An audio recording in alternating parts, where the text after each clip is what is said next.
Hello. So, you know that stereotype that femboys suck at cooking and instead survive off dino nuggets and monster energy drinks? I know this is probably a joke, and there's lots of femboys that actually can cook well, but not me.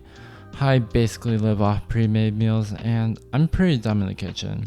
Regardless, I wanted to try something new by making lemon cookies, mainly because I actually want to start improving and hopefully, but we'll see, track my progress through these videos. I've also researched extensively for this.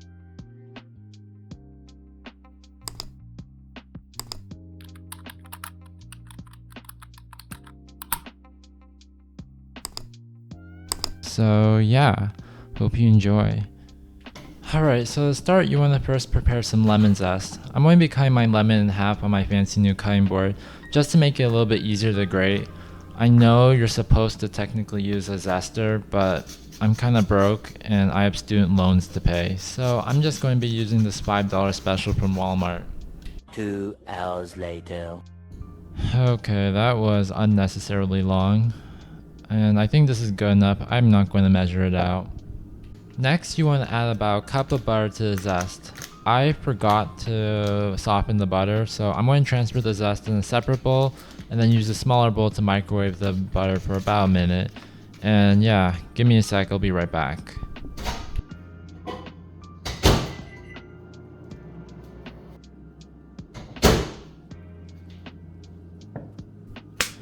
Yeah, I definitely overdid it here.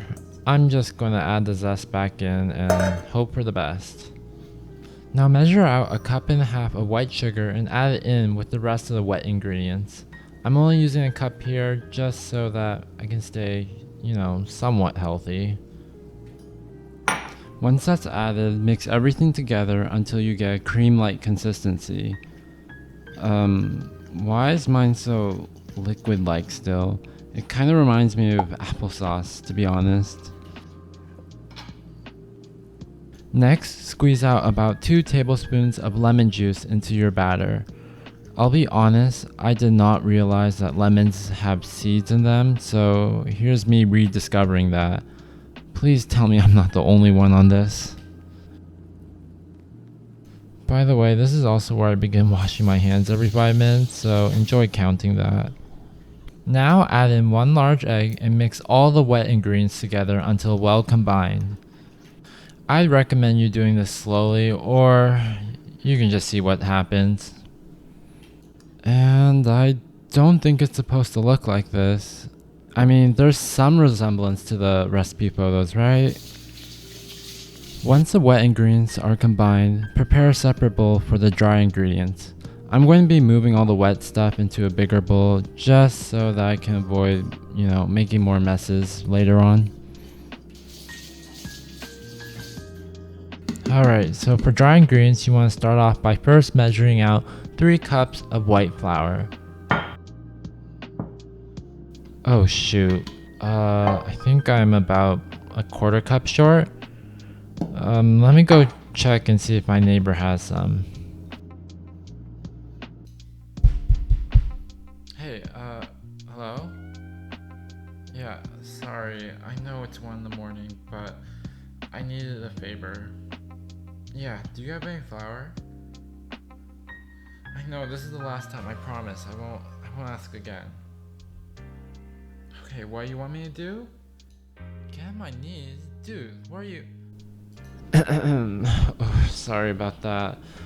Okay, so once you get your neighbor's flour, begin preparing the baking soda and salt.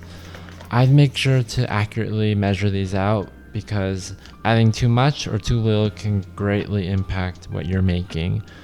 Totally not speaking from experience though, I'd never make that mistake.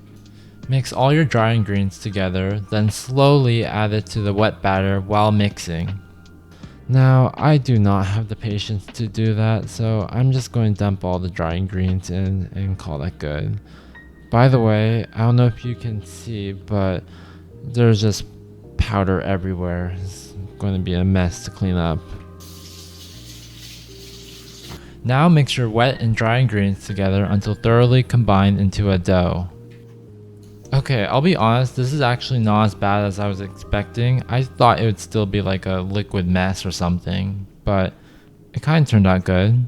Also, it smells a lot like lemon, so it's a good sign. Okay, so at this point, what the recipe recommends you to do is put it in the fridge for about 15 to 30 minutes plastic wrapped.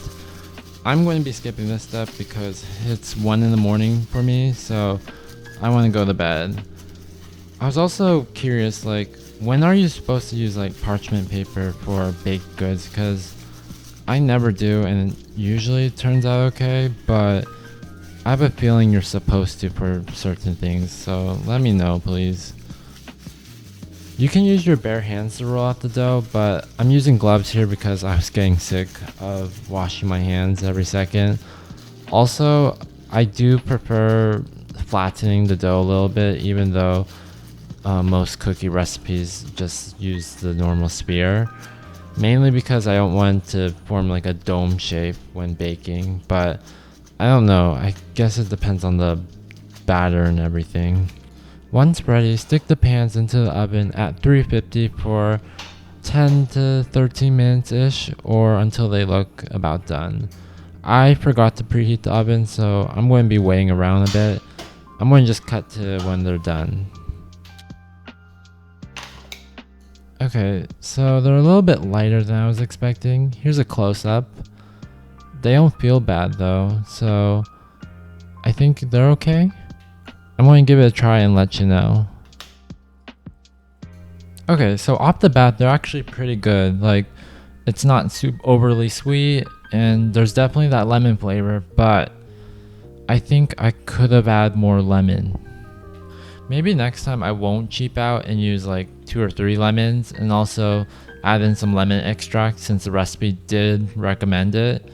But either way, overall, I think it's a pretty strong start for me. At the same time, this might have been a little too easy for me, so in the comments, just leave any like suggestions or tips or any recipes you think might be a little bit more challenging, and I'll definitely consider it. Alright, bye bye.